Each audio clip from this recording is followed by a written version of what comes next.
Yeah, I make games, and I'm your host, Miziziziz, with co-hosts Breogan Hackett and Adam Pype. And this week we're joined by Jazz Mickle. So, Jazz, what do you do? Yeah, I make games.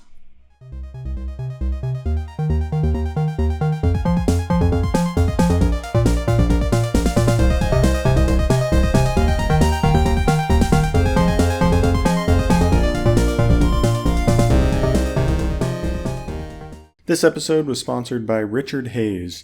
If you'd like to sponsor an episode so we can keep doing this, DM me on Twitter. So I think I first saw you on Twitter because somebody retweeted Disaster Engine, and that just showed up in my feed. So you're like a game engine creator, kind of.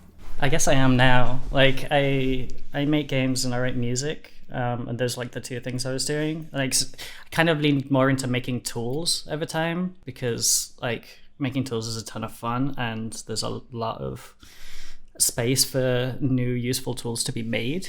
I now work on my game engine, Disaster Engine, which is, it's been a wild experience because, like, I'm not the kind of person I thought should be writing their own game engine, but it wasn't so bad, and like it's turning into what I'd hoped it would be much quicker than I thought it would, which is super exciting. Nice. And I see, I've found your trailer on YouTube. So, Jazz, can you pitch like what Disaster Engine is about for the audience? Sure. Like, I'm gonna have to consult the little website I made for it because I put a lot of very important effort into this. Jazz Mickle's Disaster Engine is a radically open game engine with modding by default. And what that means is, like, every game you make with it, all of the files, all of the assets to make the game are just in a folder with the exe. And that includes all of the scripts as well. Like, you don't compile anything. There's no, like, with Unity and Godot and everything, there's like a tool you use to build the game with, and then you export a game. It's all just the exe. Like, it's like the game is also the engine. And it's inspired by stuff like Quake and Doom had all of the assets are just sitting next to the thing. And over the years, like, most game engines kind of fell away from having this. More stuff was like baked in and encrypted and stuff, and it's just like modding became really difficult. After struggling to like get nice modding support for my Unity games, because it's something I think is really interesting, because like players can get involved in just messing around with modding games, and that's a really nice path into game development. After struggling with that for ages, I thought, hey, like, surely there's an easier way. If the engine, like, just from the start has it in mind that the files should just be accessible, the assets should just be sitting there, available to edit and like play around with. That's so fucking cool. Yeah, like, and it doesn't feel like it should be a difficult thing, right? It shouldn't be like this, like not controversial, but, you know, like, unique. But yeah, like, even like I looked into Godot because it's like I didn't want to write my own engine. Let's be real. Like, I started shopping around, like, which engines can I use to execute these ideas? Like, just to be able to make games that, like, by default, just like have all of their shit out there and anyone can play around. And yeah, even Godot has, like, they're packed into an asset file. Unreal's like, there's no chance. Like, so much stuff is baked, and just like there are good reasons for why this happens. It's just like it doesn't need to be the only option. Yeah. It reminds me, I've seen like streams of like Vark Skeletor, like Joel from Vinesauce, I don't know, but he plays like old games on like MS-DOS or like Windows 95, and he could just like record like new voice lines for all of the sound effects in the games. And it's so good. So could you, if you make a game with Disaster Engine, can you just like unzip the exe and like change the code, and would that just work? You don't need to unzip anything. Like, you have the exe, and then there's a folder next to it. Oh my god! Like, it's not a zip. It's not anything like that. And inside, you'll have like all of the images, all of the audio, all of the scripts, like everything that the game uses to run. And then you just modify them, run the game again, and it's different. Wow! So it's like basically like the exe is just like a compiler, basically. Yeah, like it was. Yeah, because it is compiling the scripts, and it's like, I think you call it like it's a runtime. Unity is actually built in a very similar way. Like, the Unity runtime doesn't change when you make a build.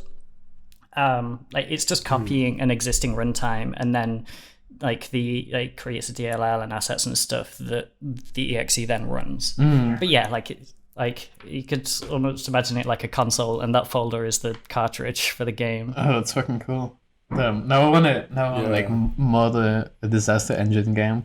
Yeah, super easy.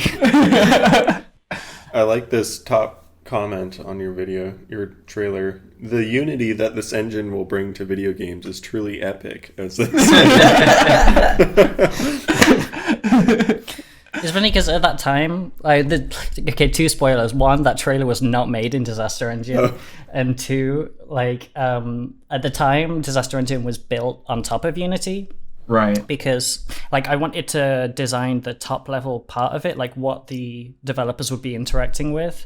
So the tech underneath didn't matter at all. So I was just like, okay, I'm gonna take advantage of my Unity knowledge and just make the equivalent of the engine in Unity or on top of Unity, and then solve problems there first before I start writing my own backend and stuff. That's an interesting approach. Then you kind of had the guidelines for how the data should be stored and everything sorted out before you actually started building the interpreter for it. Yeah, exactly. I tried to make it so that I wouldn't have to change any of all of the games and tests that I'd made for the Unity version. I could just run in the new version, but it almost worked like that, but not close enough, unfortunately. Oh my god. My new default answer to people being like, oh, I'm gonna make an engine should be, oh, make it in Unity first. Yeah, it's genuinely a great idea. Just use what you know, because people either use them, create them for educational purposes, which is super legit, or they enjoy writing low level code or stuff like this. But often people come to game engines with a lot of the lower end stuff. I want this to be really, really optimized at doing this particular thing. I'm gonna be able to render 20 billion triangles or something like that. And it's Disaster Engine's not anything to do with that. Disaster Engine is designed around the user experience of making stuff with it. Yeah. Which is not, and it's not even to say this is better or whatever. It's just the engine, all engines are opinionated, right? And my and that's what I wanted from that. So it made sense to not care about the back end until I had to. That's really cool though, because I've never been interested in making an engine, but I have been interested in making editors more, just doing in Unity I'll make PowerPoint, or in Unity I'll make Paint or something. That would interest me, but I'm not interested in figuring out how to code drawing triangles. I don't know. If a big company like Capcom or Nintendo came to you and it's hey, you make the sequel to Super Mario 64 or whatever, or any game you want, basically. It's the official sequel, but you can only make it on your own. So there are no people helping you. It's just you making the sequel. What game would you like to make the sequel of? I normally don't I try not to get too invested in IP, because often it's when there's a game I really like and I end up really liking the IP for it, it's the people who made that game, whatever they make next, I'm probably going to really enjoy, right? Yeah. But the one exception to this is Pokemon. And it's specifically because Pokemon, you've got these 850 unique characters. Yeah. And people who are invested in Pokemon, which is a lot of people, know so much about all of these Pokemon already. You've got this ridiculously huge array of characters that people have all of these expectations and ideas about, and you can use that. People know how types interact with each other and stuff like this. Yeah. And so you can super play around with that. I always love Pokemon spin-off games because they are doing exactly this. The idea of making a Pokemon game on my own, a mainline fucking I'm making the next Pokemon game, it's so ridiculous. But the problems I would have to solve to be able to make that on my own, that sounds absolutely fascinating. I think if I was going to make a sequel to a Pokemon game, I would go for a Game Boy or Game Boy Advance style. I would bring it back to the top-down 2D perspective, because that's obviously easiest to manage for a solo project. But there's definitely some really interesting things you could do there. Yeah, I think that's the best way to do it. Official sequel, if you're doing it by yourself, is just to do a spin-off. Although, if I were going to make a Pokemon game, it would be pretty funny that like you could just like really fuck with Pokemon fans' expectations. Oh no, Pikachu is pink now. Yeah. Oh, it's like a Pokemon walking simulator, and everyone is just loses their minds. There's only one Pokemon in the game now. Yeah. And it's like Weedle. You made it in like a weekend. It was like Pokemon Game Jam Edition. Oh, that's good. So what would you do, Adam? I have like two parts of this. I would take like a huge IP and make like a shitpost game, like Mario has a gun now, and then just make everyone pissed. Or I take like a really like old game, you know, like an official sequel to like Tetris or like Pong or whatever. Yeah. And just like make that like a juicy like cool version of him or something. Well, I mean, Tetris already has what's it called? Hatris? Yeah, Tetris Effect. Is that the second one, or was it Phasetris? Yeah, I wouldn't pick Tetris because that already has like a billion sequels, but it would be cool to do something kind of like, Yeah. I don't know, like an official sequel to Pac-Man or something. Yeah. I think that would be cool. Because then you can be like kind of experimental with it, because people kind of, I don't know, I don't think they would care as much that if you would take like a Sonic game and turn that into a walking simulator. I don't know. I have no idea what I'd make a sequel to. I have an idea. What do you think, Miz? So, But for me? no, for me. If I were to make an official sequel to a game, it would 100% be, without a doubt, Lego Racers. And there's a Lego Racers 2, but it's not half as good. But Lego Racers is this amazing kart racer game from like the N64 era. We had it on PC when I was a kid. What it is it's like Mario Kart, but you get to build your kart out of like Lego bricks in like this really cool interactive building section. And you think it would be really awkward to like do Lego building in 3D for like a game UI as opposed to like an advanced Lego building tool or something. But it actually turns out to be really easy like to work with. But one of the coolest things about Lego Racers is that it brings together, back before Lego started to like go bankrupt in the late 90s, early 2000s, they had a bunch of different like themes that were all of their own IPs, and like a lot of them kind of fit together in different ways and had like a contiguous story throughout, like say all of their space line. All of the factions that they made in their space line would have like interactions. So they had all of these maps based on all of these like well-established IPs that they had, and it used to be really cool to like see all of those interacting and everything. And the other cool thing is the power-up system. Like, you know, you get like the question mark block in Mario Kart or whatever. Instead of that, there's like I think 5 different colors of bricks you can pick up around a track, and they each have a different type of thing. So there's like the projectile, the boost, banana peel one. What you can then do is you can pick up white bricks, which whatever power-up you currently have in the corner, it adds 1 level of power to that. And so you can power every power-up up to 3 times stronger. So the boost goes into like this wormhole that you go through, or like the projectile, which starts out as a cannonball, becomes like a targeted missile and stuff like that. Man, I just really miss that game, and I wish there was a game that did the exact same things but was like really, really nice and new. And I figure, don't get me wrong, it would take time, but I could probably like build something like that in Unity nowadays without like killing myself over the course of 20 years trying to finish it. Damn, now I want to change my answer to Call of Duty, because I would love to have like a billion like 12-year-olds play like super minimalistic. There's like one gun. It's like you know, just super basic Call of Duty. Make a sequel to Call of Duty, but have it just be Doom. I just copy the code and paste it and just change the texture to like say Call of Duty. That's good. I think Doom looks a lot more interesting than Call of Duty. Exactly. Color-wise. Yeah. Way better color schemes. Yeah. That gave me an idea, bring up Lego though. I was like, Minecraft sequel, but it would be like small. Oh, hell yeah. So instead of, like the whole skyblock thing was so interesting. Like doing something like that where it's like, you have to build the world up like super high, but you're only limited to this small area and you have to collect resources just to get enough blocks to like get to the next level up or something. Yeah. And just like, I don't know, a small like interesting experiment like that would be really fun. Not focused on like building a huge, infinite world, but instead on using the existing mechanics in interesting ways. Yeah. I was gonna say that I feel like survival games actually really benefit from fencing the player in a bit in their like path through the game. Oh, yeah. And I think that's one of the reasons stuff like Skyblock does so well. I think that's what makes games like Terraria so good, because they have like a set order of things you kind of have to do. Mm-hmm. And I feel like Minecraft nowadays is missing that a bit. Then again, I only feel that after playing thousands of hours of Minecraft. So. True.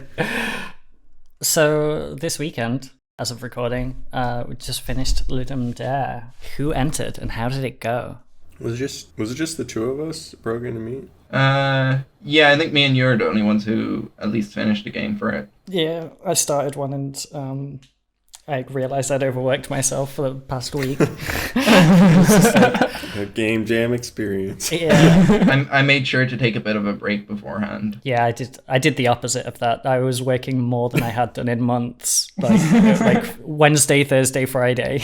Yeah. I'd really love to do another game jam again, but just ever since I've been doing like Spookware full time, it's like I can't bring myself to do anything like besides that. Oh, but Adam, it's gonna feel so good when you finally do have the chance to do one again. But I don't want to fall in that trap. It's like everyone on Twitter is like, "Oh no, I started a side project. There goes my job." Well, I mean, with like Ludum Dare, where it's just a weekend or whatever, it's easy enough to spare time for like a shorter jam at least. I keep signing up to jams knowing I won't have the time. Yeah. That's a relatable experience. I think now that Ludum Dare is 2 times a year, I find I'm more likely to do it. It's only twice a year. Oh. Yeah, it used to be 4 times. It used to be 4 times, then it was 3 times, and now it's 2. Oh. I didn't notice that it dropped to 2. That's much better. That makes sense, yeah. What did you guys make for Ludum Dare? So I made the theme was unstable. So not my first idea, but my first idea that I actually liked was a unicycle, and I had the idea to make like a getting over it with Bennett Foddy style game where you play as a unicycle, and you have to like balance the seat of the unicycle and move the wheel, and then if you do like a jump, you have to like hold it down to charge it up, like sort of a bunny hop style thing. And when you jump in the direction like the seat is facing. So to jump forward, if you're standing still, you have to like tilt the unicycle to one side and hold jump to charge it and keep it balanced at the angle you want to jump at, and then release, and you go that direction. Then I ended up like making the controller for it in like 4 hours, and then just making it as polished as I could in the rest of the time. And I actually only had about an hour and a half of time for level design at the end. Oh no. So the level ended up being a lot more messy and smaller than I wanted, but I'm actually pretty happy now that I've played through it a few times and I can beat it in like one go pretty easily without dying. Yeah, obviously, like when people play for the first time, it's not easy, but because I was testing it constantly throughout the weekend, I'm very used to it now. It actually feels pretty good, I think. It looks really cool. I'm gonna check it out. The aesthetic like instantly reminded me of Happy Wheels, which is I don't know if that's an insult. It's not supposed to be. I was thinking that too, but I didn't want to say it. I was definitely channeling that like Flash game era of art styles. I was using like vector art layers in Krita and stuff to get nice like crisp art. Yeah, it definitely feels like a Flash game. It's really cool. I'm gonna check it out. Yeah, I actually must say that if you do want to do like that like Flash game style, I think Krita with like there's a smooth brush option in there and like a few other options you have with like vector art layers and stuff in Krita that really allow you to like channel that quite well. And then make it in I made my game in Godot, but like you could make it in Godot or Unity. I don't know about Unreal's 2D, but like you can kind of get that style back a bit. Yeah. It was pretty fun. It was pretty hard also. Yeah.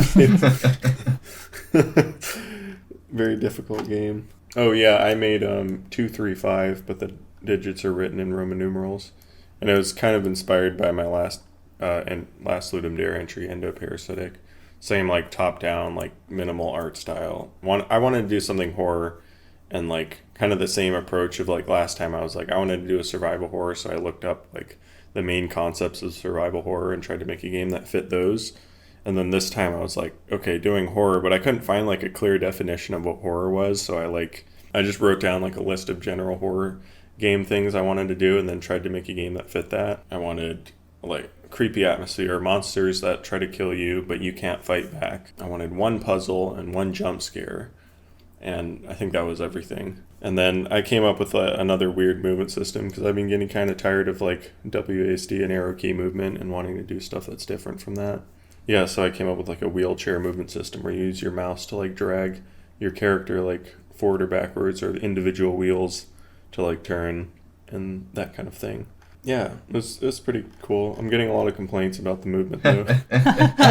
Some people really like it. Some people really hate it. It's very controversial. I feel like more granular movement systems are a lot of fun to build. I think I could have made it more granular, or better granular, or something. Yeah. I didn't really know how to code it. I was just like trying out different things, and some things worked better than others, and was like, okay. God, now I want to make a getting over it style, like, difficulty horror game. That would be cool. Like, I feel like that could combine pretty well, like, if you were being chased along and you had, like, this janky movement system and stuff. That'd be an absolute nightmare. Yeah, more weird horror. I started a game for Ludum Dare, and I was kind of really excited about the idea, which is like the idea I had for one of the other themes, because I went through and like came up with ideas for some of the other themes before the actual one got chosen, which was you need to survive for as long as possible, but if you kill all of the enemies, then you win, and then it's game over. So the point is to not kill all of the enemies. You need to keep them alive, but like you don't want to overextend and then lose. And it was really fun coming up with ideas of like designing enemies and the way you interact with the world, where it's like it's not super easy to keep everything under control and to not get too unstable. For instance, like the one attack that I managed to get in before I fell asleep was like there's a homing bullet that's like slowly moving towards you, so it's like it's fine, but eventually you have to deal with it, because it's like the longer it's alive, the harder it is to get away from, because it's just always going to get closer to you. But when you hit it, it spawns a bullet that like reflects around a lot, moves really quickly. So you're trading this like very predictable but eventually will kill you thing into this incredibly unpredictable, really fast moving, like I have to react to this really quickly kind of danger. Right. And like playing around with having the enemy like start off really easy, so the first time you play, like you just win immediately and it's like game over, you survive for 2 seconds.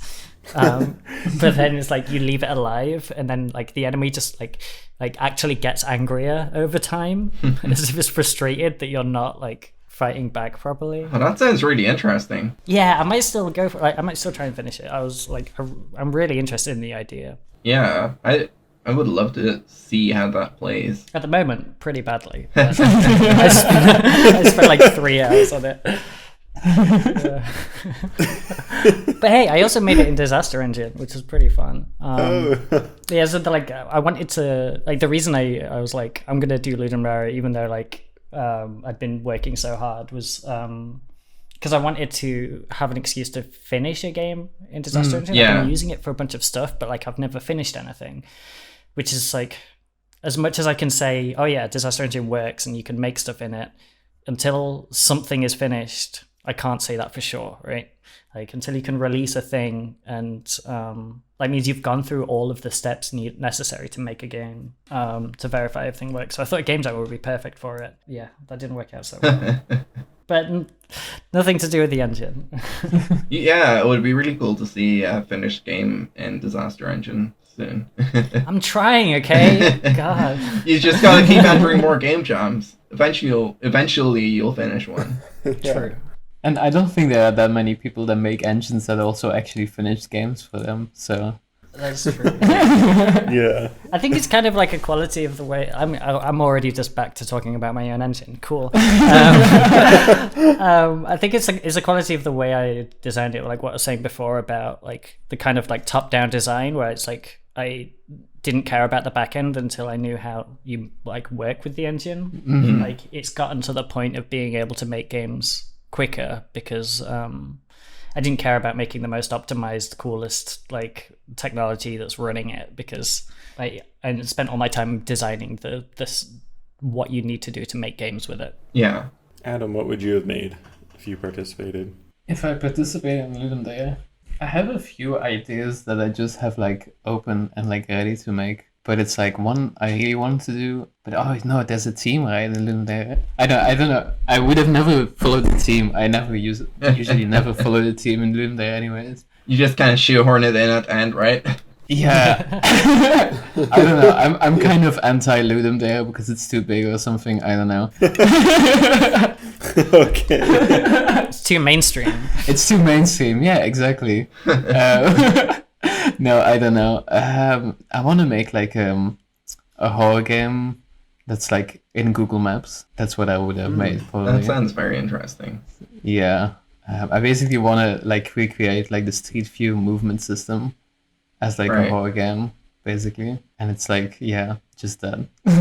That's a cool idea. I mean, it's possible to just like wholesale use the Street View system, because I don't know if you've ever played GeoGuessr, but they just use Google's Street View as far as I know. But that would require like stepping away from Unity, and I don't know anything else than Unity, I'm gonna be honest. So I was just gonna say I forgot to say how I used the theme. 235 references uranium 235, which is unstable. And then so I included radiation stuff in the game, like there was like radioactive fallout. So that was what the horror was themed around. I once did a game jam and the theme was climate, so I made the game about climbing called Climb Mate.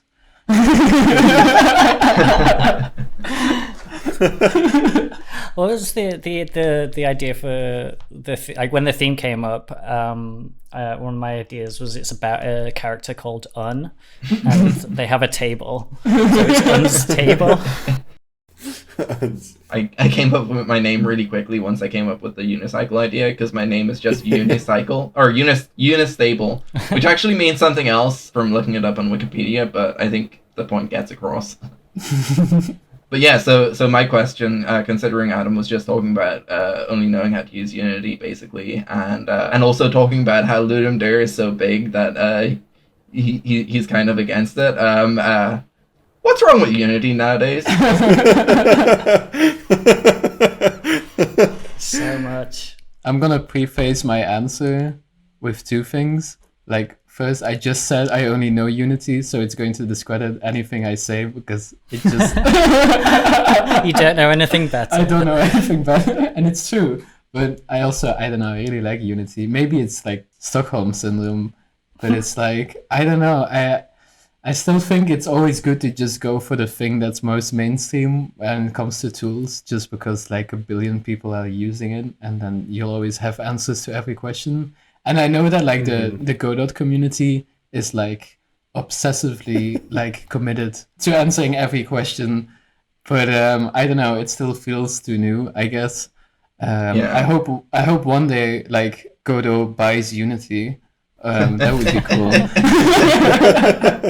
Then I'll use Godot. I don't know, I just like it. I'm actually mostly interested to hear in like what your thoughts are, like you guys. Like what's actually wrong with Unity? Yeah, I should clarify that I'm asking this question. I do think there's issues with Unity right now, but I do still use it for a lot of my games, and I do think it is still a good choice for an engine for game development. You just kind of need to know what you're getting into. Yeah. Jazz, what do you think? Like it's bad because I'm biased now, right? I have my own like legit Unity competitor. Every game developer that you ask about Unity has some degree of bias one way or another. Yeah, true. And Disaster Engine is like super not like I guess for me technically it's replaced Unity, but that's like it. it does not do a fraction of the things that Unity does, and it doesn't intend to either. I was using Unity for a super long time, and definitely an evangelist, especially because like it gets a lot of flack. It's a very, very popular thing, and people get annoyed with it. And I always want it to be that kind of like, when people are complaining, it's like, yes, but there's also all of these really good things, which is why we use it. It's like, for instance, with the documentation, like it's really frustrating when you come across a page that doesn't have the information that you need, or has like no information at all.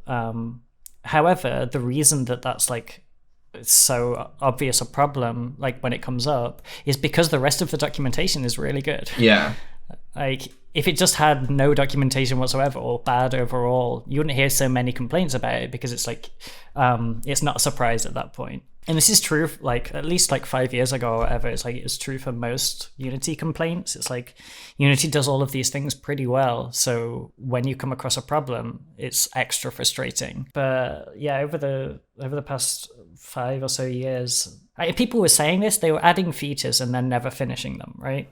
And they were like deprecating working features, like because they'd made a new one that didn't work yet. Yeah. It's like the render pipelines, like, it's still really weird to work with, like the new input system and like various other things. Like for ages people were like, oh yeah, they're doing this, and I was like, yeah, but it's fine because you can still use the old stuff. It just didn't stop. Like, they never finished anything properly. No.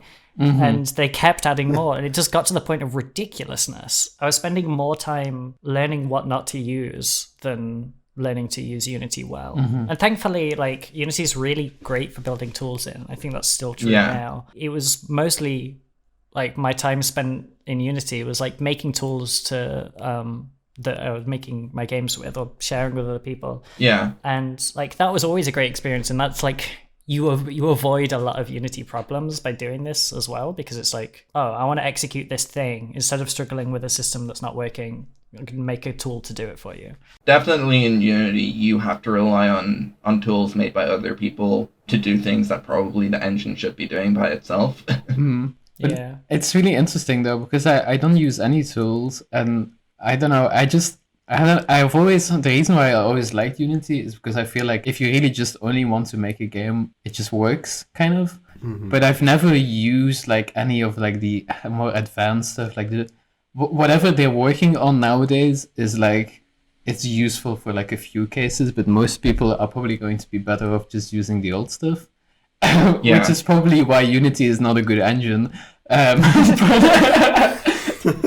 Well, I think an interesting part of this is like, when you're used to Unity, you can make stuff like fine with it, and it's because you know which parts you can touch and which parts you shouldn't. Yeah. And obviously, when you get familiar with certain aspects of it, it's like, oh yeah, I know how to use this really well. There's no point like switching this up. Like, why am I going to mess around with a new render pipeline when I can do everything I want in the old one? That's true. It is like, Unity is just very misleading, I think, but it's like, if you know the base of it, I feel like it can just do anything, and like it works really well. I don't know, which is like, obviously, like, you need to know the engine and then it's good, which is like a dumb argument. But it's I don't know, I still feel there's just a great benefit in everyone just bending down and taking it and just being like, let's just all use the same engine. Just because it's so nice, like, being able to, hey, do you want to help out with my game? Unity, okay, cool. It's not that I'm against, like, the idea of Godot, but I feel like, especially for people starting out, like, delving into Godot, it's like, most people just stick with whatever they started with. Godot is not a good thing to stick with, you know, not because it's a bad engine, but like, hey, now like making games is your thing, and you want to look for a job. I don't think you're gonna find a lot of jobs with Godot.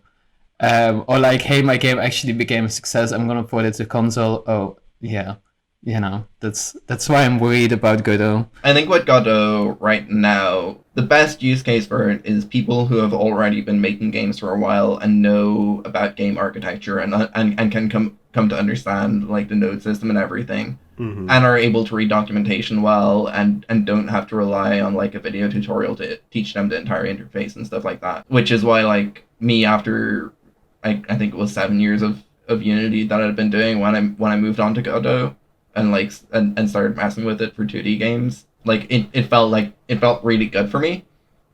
But I feel like if I was back to where I was when I was 16 or 17 starting to learn Unity, I would be like way overwhelmed trying to learn Godot. I think Godot is a really great engine for seasoned indie developers, but not great for everyone else, basically. Yeah. That's the other thing. It doesn't make as much sense for bigger titles. Like, well, actually, it means you have to put more time into ports and stuff like that. Yeah. Like, use third-party services for that. Whereas Unity, you can basically export for anything natively. Yeah.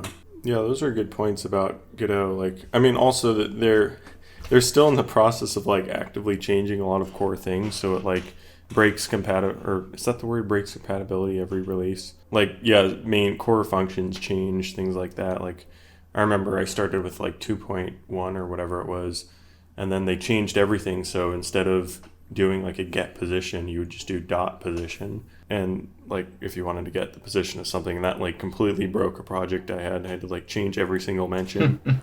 And they're still like kind of doing that with things, and it's like, I mean, it's kind of good in a lot of ways because now they don't have like tons of bloat, but it's also a little annoying when you're changing versions or you're upgrading to the latest version and stuff. Personally, I think it's probably better than like a bunch of half-implemented deprecated features. Yeah. Like Unity has.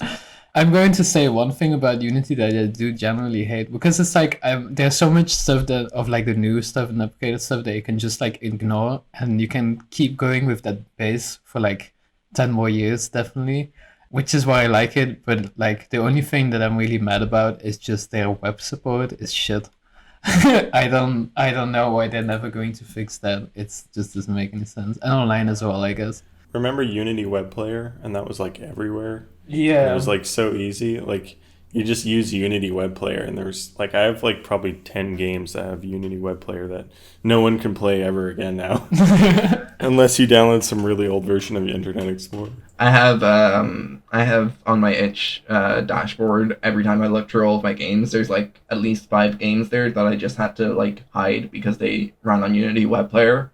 And back when I was starting out in Unity, like 2 years in, I lost everything that I hadn't backed up, which was like a year's worth of games. And so I wasn't able to re-export them. And so those games are basically just lost. But yeah, what I was gonna say is that I do think that like having a big update like 4.0 is on the horizon, and having to wait for it for advanced features and stuff, and having stuff break. So it kind of sets your expectations a lot clearer than what Unity does, where it's a lottery if your project's gonna break when you update in Unity. It's a lottery if all of the old systems that you are using are gonna be deprecated or kept around, or you have to access them through package manager or some. It's a lot of like. It's a lot more weight on your mind, a lot more things to worry about thinking about that than just knowing, yes, my game is going to work and Godot is going to document all the things that are broken mostly, you know? Yeah.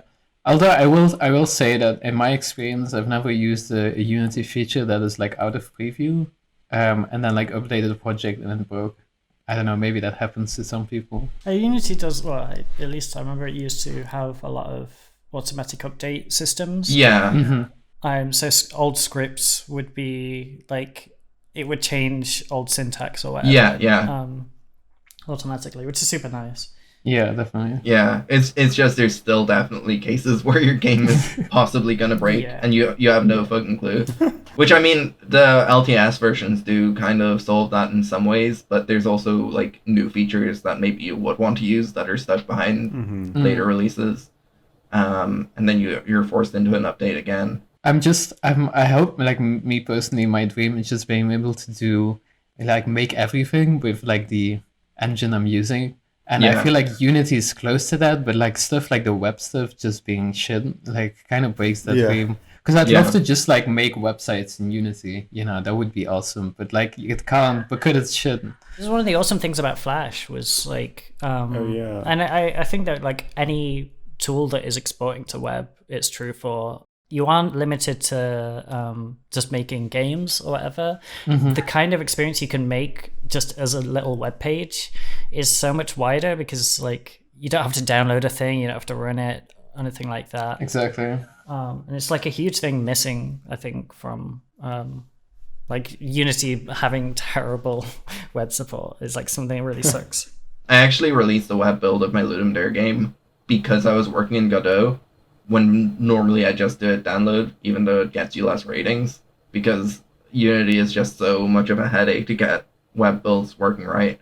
I think the last time I did a web build for a Ludum Dare game, you could literally fall through the floor like really easily. Oh no.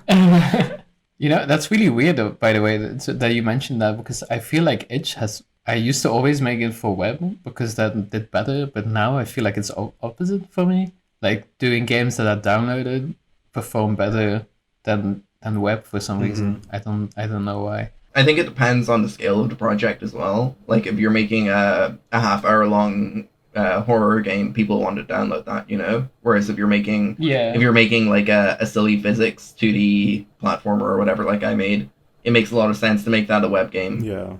But I think especially for Ludum Dare, web games get you a lot more ratings. Because like I know myself, if I'm like I have to download 20 games is the amount of ratings you really ideally want to do, and like downloading 20 different games and extracting them all to a folder and everything is just a pain in the ass every time, to be perfectly honest. Yeah, that's actually the reason why I don't like Ludum. It's just like the whole rating stress. It just freaks me out. I don't want to. I don't want to spend my time looking at them. To go back to engines, the good engine that is still like perfect for web stuff is Construct. Like, I love that they have like this feature where like you make a game in Construct and then you can like send a link to someone and they can test out your game like right there. And that's so cool. Oh, that's like the best feature. If Unity had that, I would cry. It reminds me of like a meme I almost made like years ago.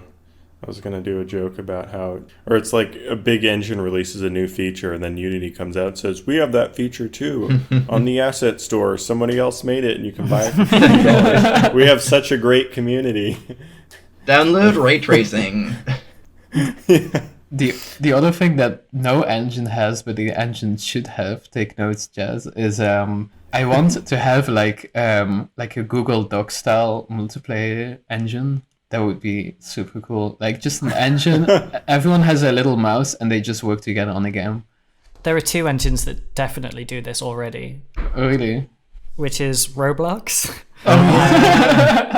Like, actually worked professionally in Roblox for a while and used this feature, and it was great. It was really fucking good. Oh, cool. And it's not just like Roblox's implementation was good, like it was just like, imagine there was another player in the 3D view in Unity. That was basically it worked really fucking well, just like. And the other engine is Our Machinery, or The Machinery.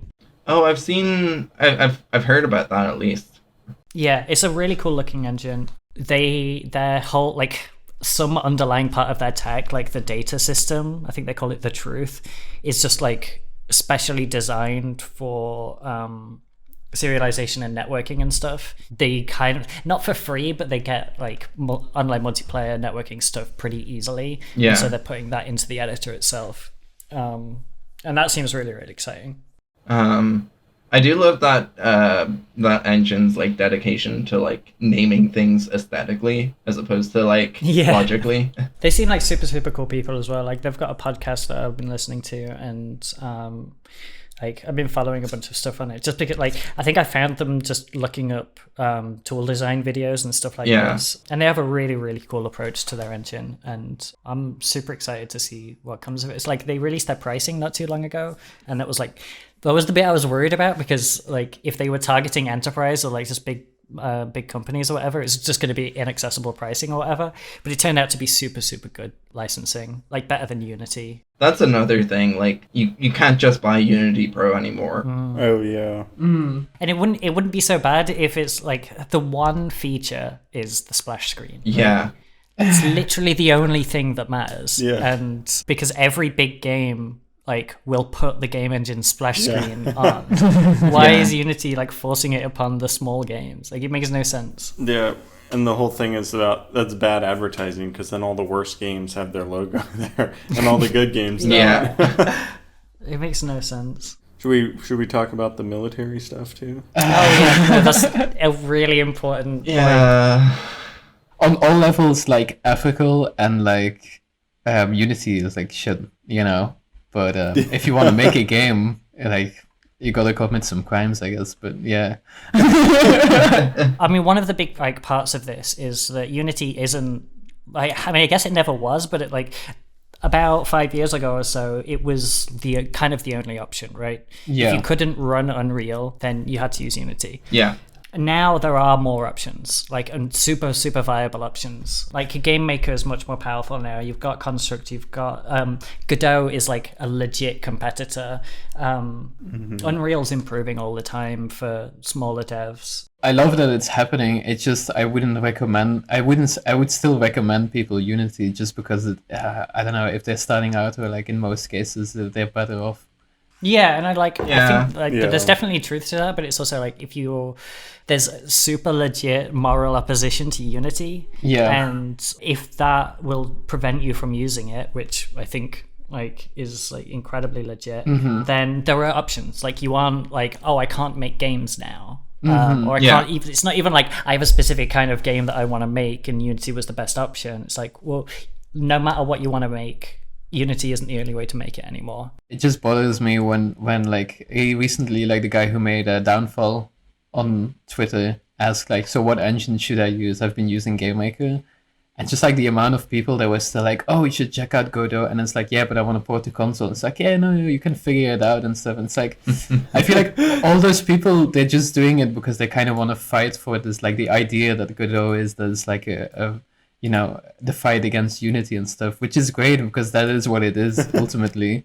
Yeah. But it's like, if you generally just want to help people out, especially someone going from GameMaker, they are not going to, you know, have a good time switching to Godot, I think. I'd like if Unity started listening to people who weren't their investors. That's the thing, it makes no sense for them to do that, right? It's too big a company at this point, yeah. Okay, so I can't remember his name right now, but I know the name of the guy normally. Well, I know how to find the guy who's making Godot, like the main dev behind it. Yeah.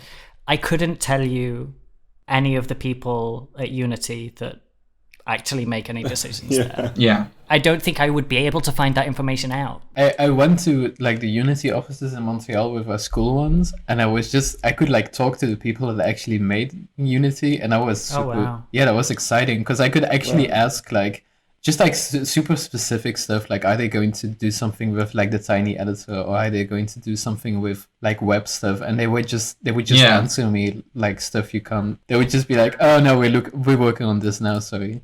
I mean, I do know a few people who work for Unity, but I don't think it's fair to ask them a bunch of questions about it, especially like because I don't know anyone who is in the position to make decisions or anything. But like when I went in, it was like I think a year or two ago.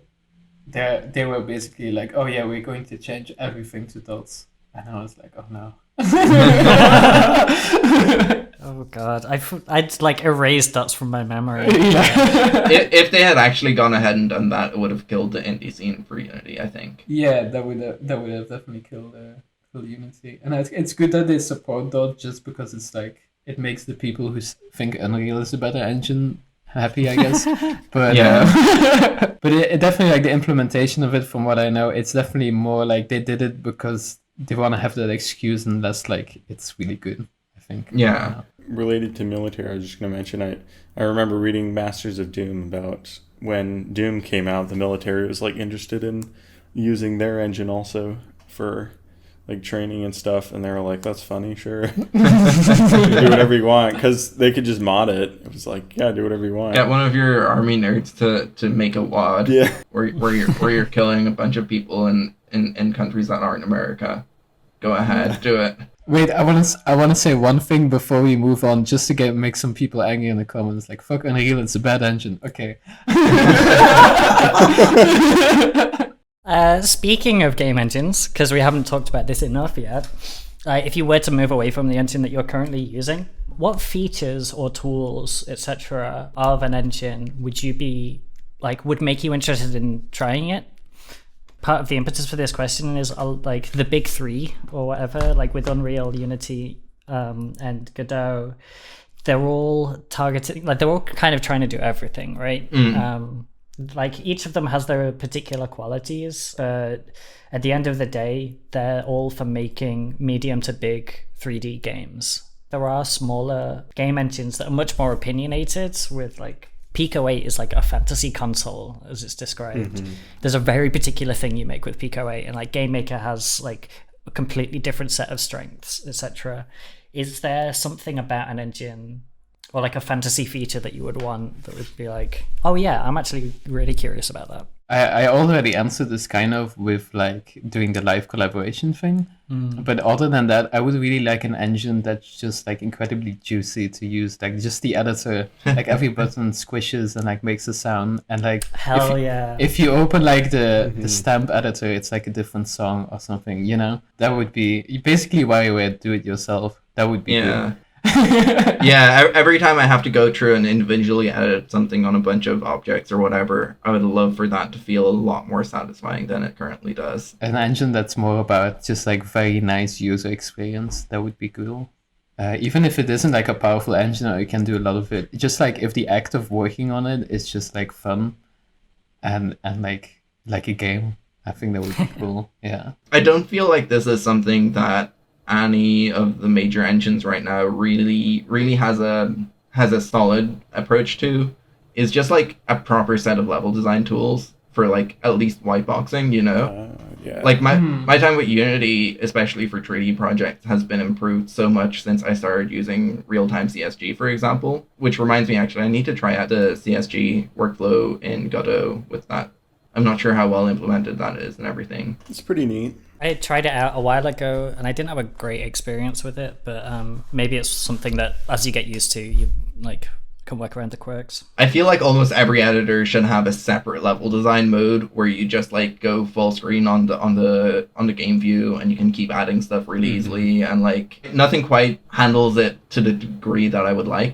That's why I'm excited about Source 2, to be honest, for that to be more available, or like the new Gaze Mod game, like Sandbox. Because just like Source is like, it's basically like a level editor that's a game engine, right? I'm interested to see how that works when like it's more accessible. I'm very excited about Sandbox because it's like Source, but it's in C#. That would be cool, I think. I think a VR level editor, like you messed around with Google Brush, was it, for level editing? Yeah, what I was so for my game that I'm working on right now, Submechanoid, I actually sketched out the entire level in 3D in VR in a tool called Gravity Sketch, and that was really useful. Like I brought that into Unity then and did like the real-time CSG workflow that I've been working with. But if I could have stayed in VR and kept just placing the rooms and designing them in VR, it would have been so much easier. It feels very intuitive to move things around in 3D and VR, and I just wish there was a really good modeling tool that like was suitable for level design in VR, but there's not right now. Yeah, it would be cool if it was like in the engine, like you can just do it in like VR, place like the level editing, and then you press a button and it's like a 2D screen in a black void in the show game, and then you can test it. Yeah, that would be cool. Yeah, when VR started to become a thing, my first thought was like, especially because like it's an expensive piece of technology, using VR as a tools like platform seemed like really, really sensible. And I was like fascinated with the idea of building a 3D level editor in VR. It's just like I still don't own one. I never got one. I'm even thinking like in future games where I'm doing 3D models, I might actually end up using Gravity Sketch again for that, because it does have an actual decent enough modeling workflow built in. Like you can do a bunch of stuff that you could do in Blender. There is some missing features obviously, but nice. For like a tool that's not necessarily designed with that use in mind, it's very good. Oh, and it's free. Wow. You do have to sign up for their like cloud storage platform to be able to use it. Oh, damn. Which is kind of annoying, but other than that, it's good. Oh, that's cool. I gotta try this now. Because I'm doing like 3D level design in my game, like interior designs, and I'm like, I have no idea how to do this. Yeah. Yeah, I can send you some good resources on it as well. All right. I'm still very much like the guy that just makes an entire level in like Blender or whatever, and then just exports it and hopes everything works. Yeah. I've done that. I've done that before, but I think even like as I said, real-time CSG is probably one of the main reasons I'm hesitant to move away from Unity for 3D projects, because real-time CSG just made whiteboxing levels so much easier.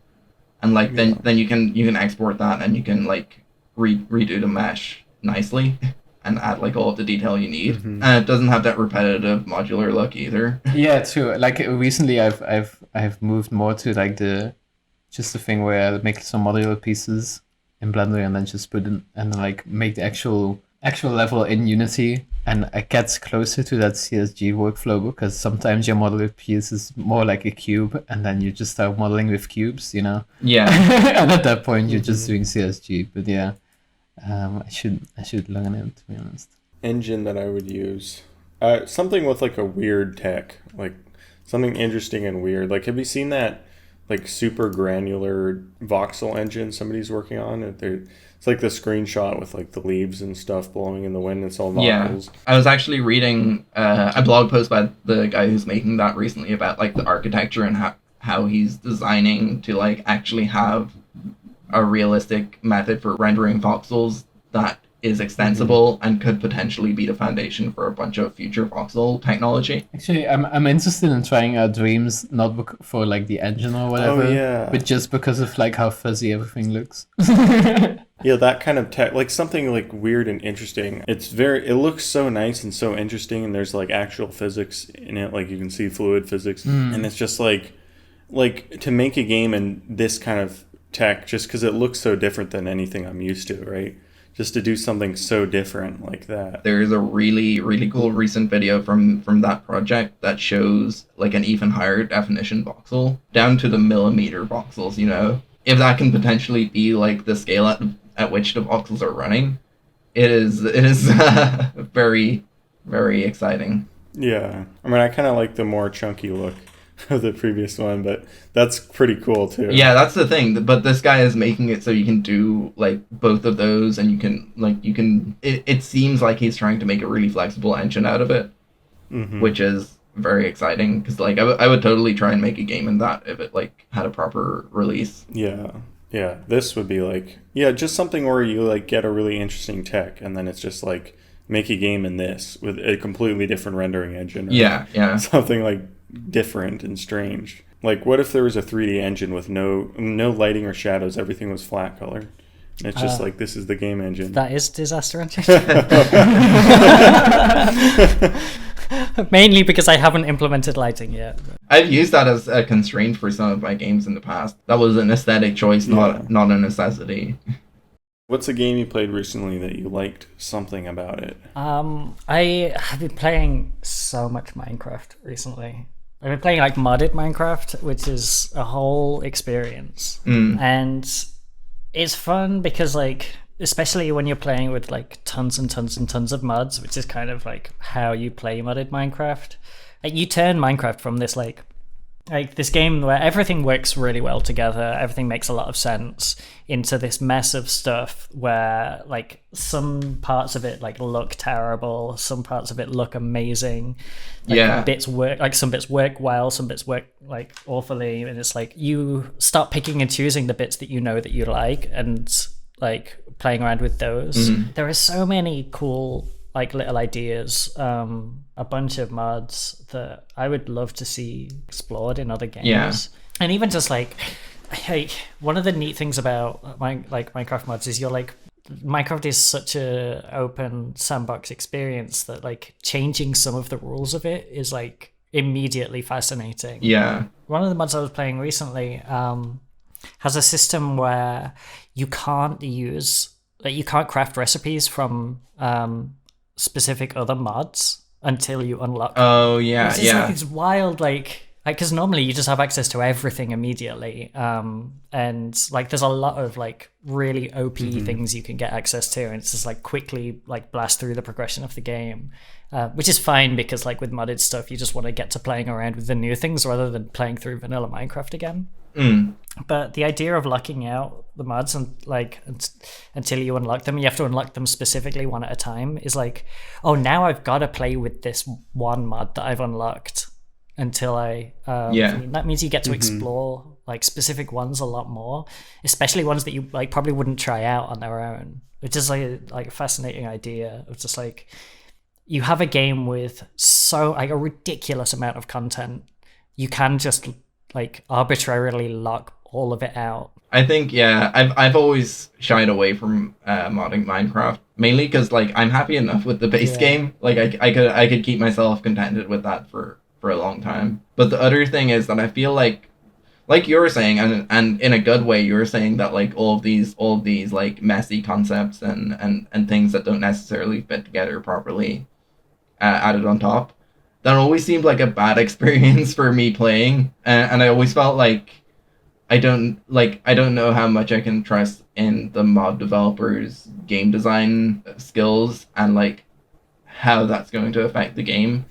Yeah. I had the exact same reservations, and I would only ever pick out mods where I was like, I knew that they were decent. Yeah. But more recently, I've just been playing with like huge packs of mods, and the nice thing about it, and it's very specific to Minecraft, often it doesn't matter how bad the balance or the game design of it is, because you can just ignore it for the most part. I've always been like a vanilla purist in Minecraft, because I think Minecraft is best enjoyed like being bored after 2 days and then just stopping for like a few months. Not letting it consume your life. Yeah, because honestly, also just it's really seriously like the best part about Minecraft is just like that zen, getting wood, building a house, needing more wood to build more of the house, and then just doing that cycle is super meditating, and just do that for a while until like you've finished your house, and then you can just kind of stop playing the game. I love just starting a hard mode or a hardcore mode save in Minecraft and just like messing about until I'm a little bit bored and I don't know exactly what to do next, and then just dropping that save file and starting a new one. Yeah. Every now and then I'm like, I should play a AAA game, just like as a joke. I picked out a Control, which is, I really love the aesthetic. I hate the story. I know I love the story. I hate the expositioning, but whatever, that's not important. What I really like about the game though is it's a big budget AAA game, and the weapons are like super simplistic. It's just like you shoot and there's nothing else to do. And it's so good, because that's how shooter games should be. It's just like point and click, and there's no reloading, there's no finding ammo or whatever. It's just like you're gonna just reload after a while, and that's it. It's so good. Honestly, the combat was the one thing I disliked about Control. Yeah, I wouldn't say the combat is great, but I like that it's just simple. Yeah, I guess that makes sense. But like, I mean, the complexity there comes from like the powers you get and stuff. No. Yeah, I guess. Yeah, that's true. But I don't know. I like that it's all fairly simple. Yeah. I don't know. I'm often get like very quickly uninterested with like guns that have like stuff going on with them. I don't know. Yeah, that makes sense. There's also like really good destruction physics, right? Yeah, for sure. And it's just amazing aesthetics, really. That's mostly just, I don't know, because every time I boot up a AAA game, I'm like, oh my god, games can be so beautiful. Yeah.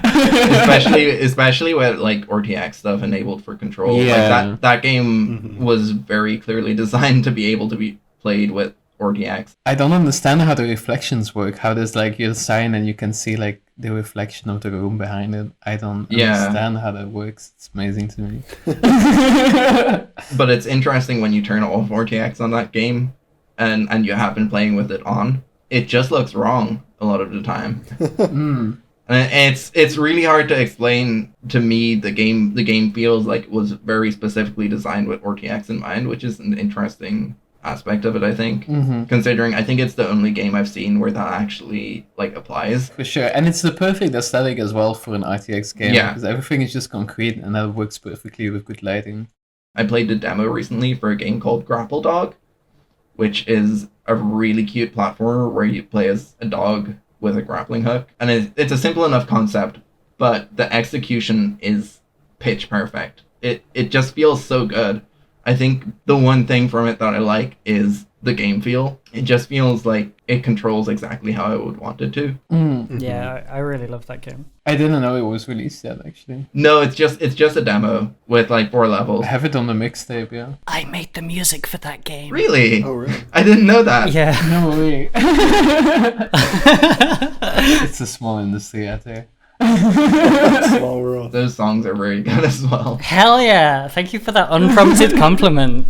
I was bopping along to it while I was playing.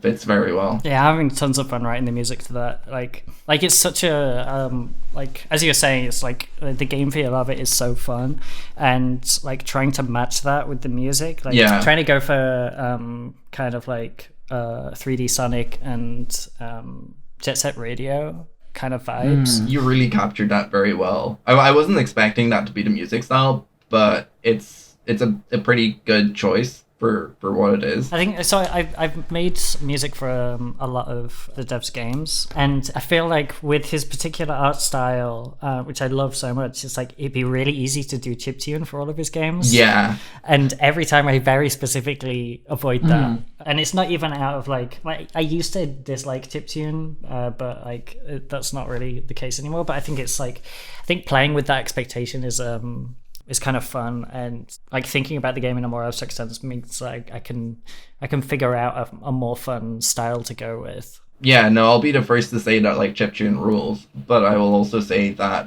a pixel art game, just chiptune is the most bland design decision you can make when it comes to music, and it's going to lessen the appeal of your game if you choose it, to be perfectly honest. Unless it's like, I don't know, really good shit like Toby Fox's games. Yeah. I don't entirely know if those count as chiptune, but there is a lot of that influence there.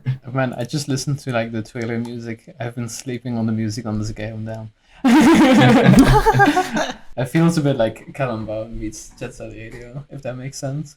Thank you. My favorite game this past year has been Phasmophobia. I just really like how it does procedurally generated like horror puzzles. That's basically what it is. Multiplayer procedurally generated horror puzzles. Oh, wow. I didn't know that game was procedurally generated.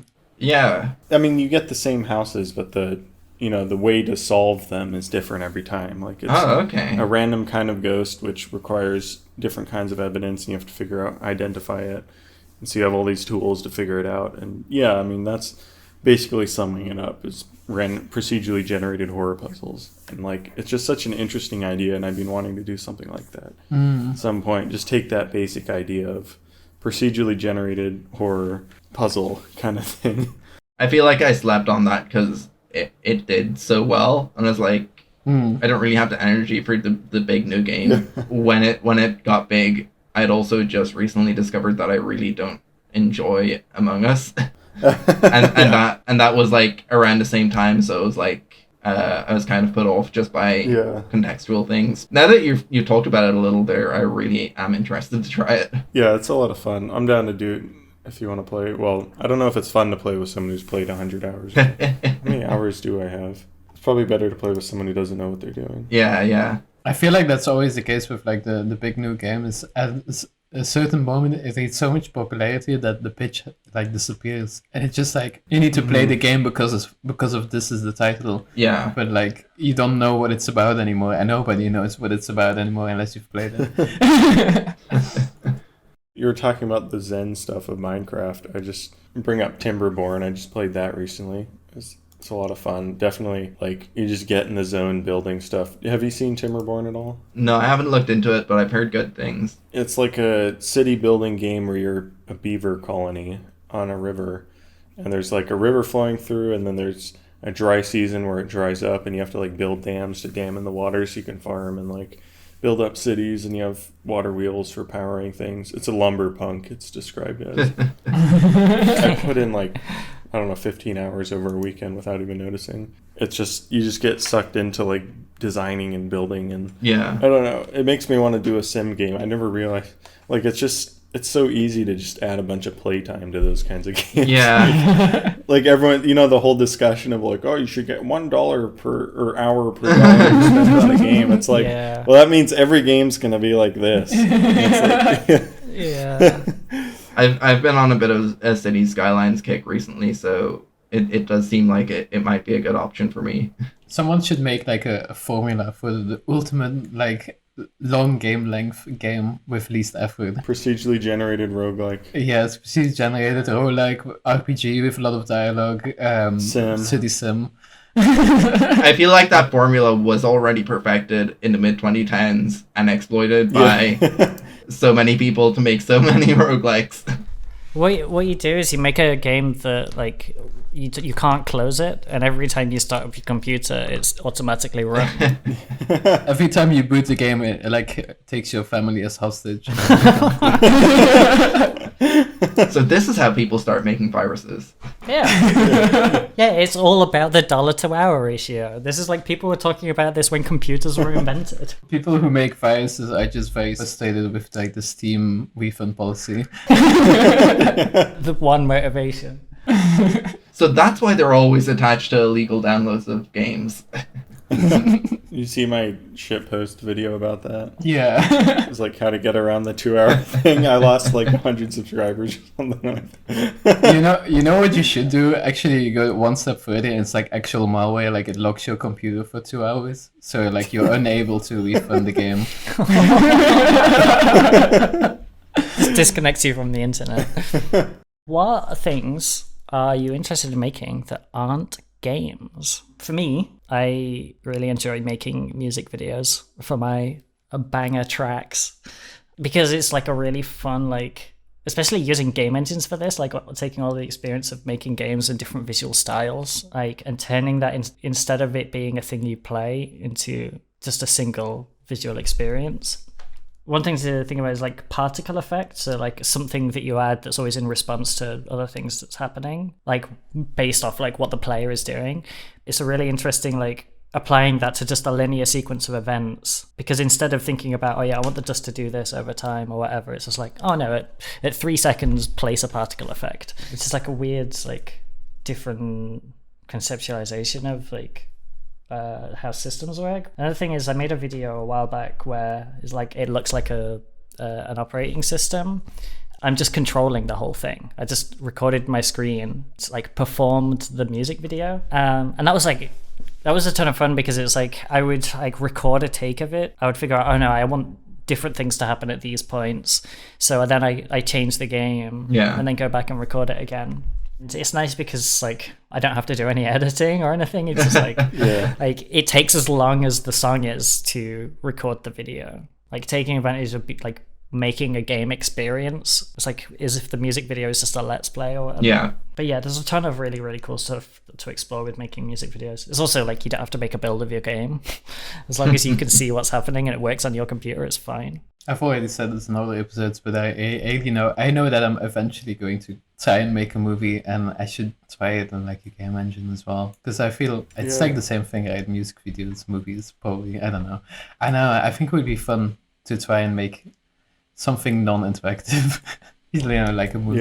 Yeah. But it's so easy to come up with an idea for a game, but so hard for a movie. Yeah, I guess this is why I like music videos, because obviously you can tell a story in an abstract sense. It's more about like visual accompaniment to an existing piece of music. It's like making a movie with like a clear deadline and like a clear, direction, more kind of. Yeah, you've got half of it done already. Yeah. It sounds a bit like when I was making like my show reel for my games that I'd made like a few years back. That was very fun, trying to like make everything fit to the music and cut together clips from my different games. Yeah, I quite like working with video, but I don't get to do it enough. So I keep saying I'll probably start like making game dev related YouTube videos, but never getting there. Yeah. It reminds me, I made a viral tweet. Oh yeah, is that the one with like you have to put the graffiti next to an entrance? Yeah. yeah, the game design rules. Basically, me and a friend got together and we were like, let's make shit posts. It's called Game Design Rules. And my friend's doing this voiceover, and we're talking about environmental storytelling. That you should never have a wall where there's no like environmental storytelling on it. You must tell the player what to do. It was just like, it was a ton of fun to make, because it was just like, here's this really silly like a shitpost tutorial basically, like, which I've done kind of similar things before. I had a video series called How to Banger, which was just like kind of in the format of the draw the rest of the owl meme. Yeah. It's just like, oh, draw 3 circles, draw the rest of it. I would have one like genuinely like teaching a thing that I genuinely use, like one little music thing that I do, and then just cut to the finished track. and that was a ton of fun. It's like that, like making tiny shitpost videos, and it's like doing the same thing with game design. The main thing I find I enjoy making other than games is music, and I'm kind of at the point where I'm trying to keep a balance between having music as a hobby I can do and not like commercialize it, wanting to be able to say make music for my game jam games and stuff. I definitely want to keep making music, but I want to kind of relegate it to like hobbyist and not do commercial releases and stuff. As much as I probably could do that and could do okay with it, I find like having a creative outlet that you aren't trying to like think about capitalism while doing is very, very healthy.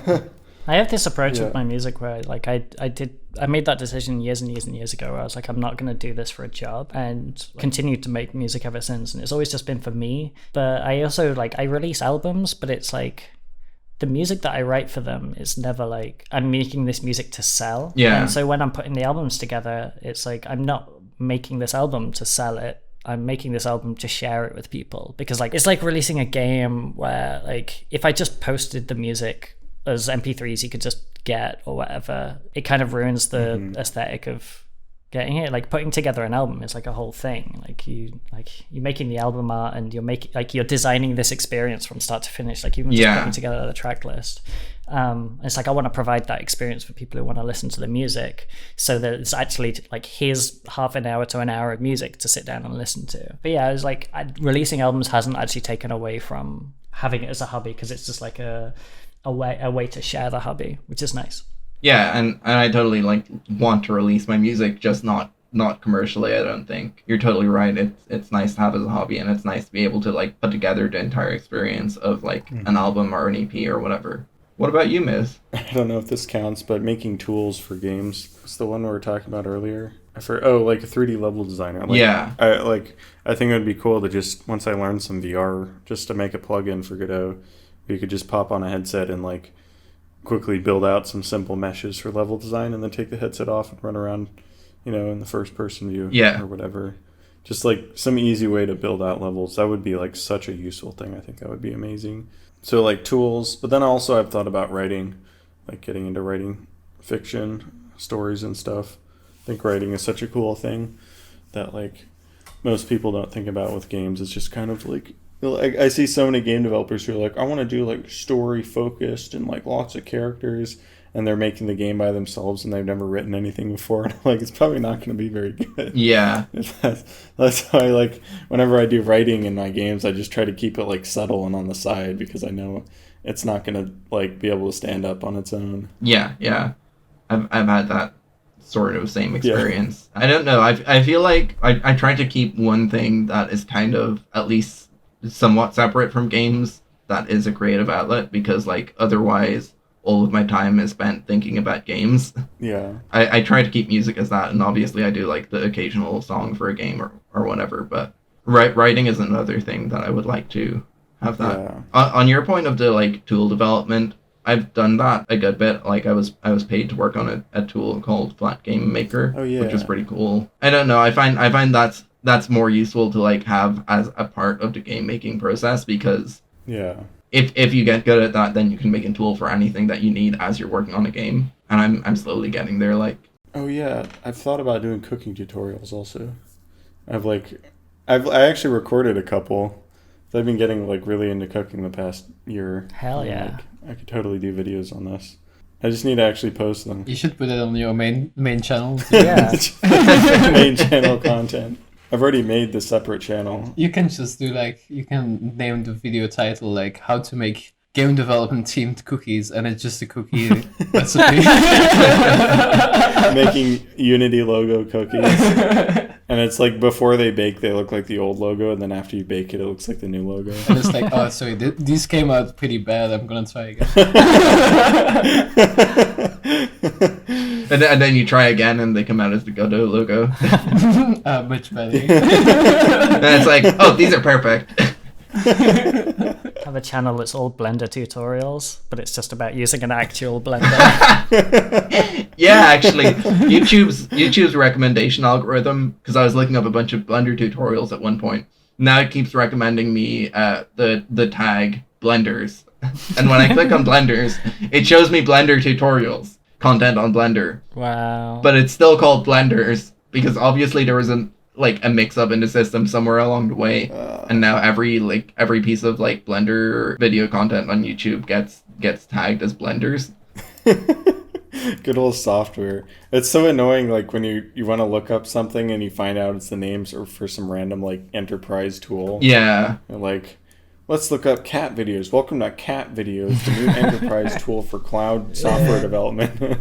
Whatever. Or the name of like a tool you want to use that's not particularly well known is also the name of like a song that like there's a music video for that's got quite a few views and stuff like that. Yeah, that one's. Whenever I'm gonna name a game, I always have to look up the name. The dumbest name I ever did was Intersection, because you look up intersection, you're not gonna find anything. Yeah. And then I started doing weird names, and everyone got really upset at me.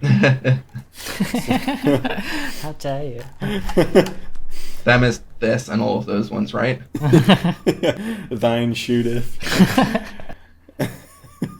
Well, thanks for coming on, Jazz. Hell yeah. Do you want to promote anything? Yeah, go buy my albums. queentales.gay/bops. And I also am making a game engine you can't use yet.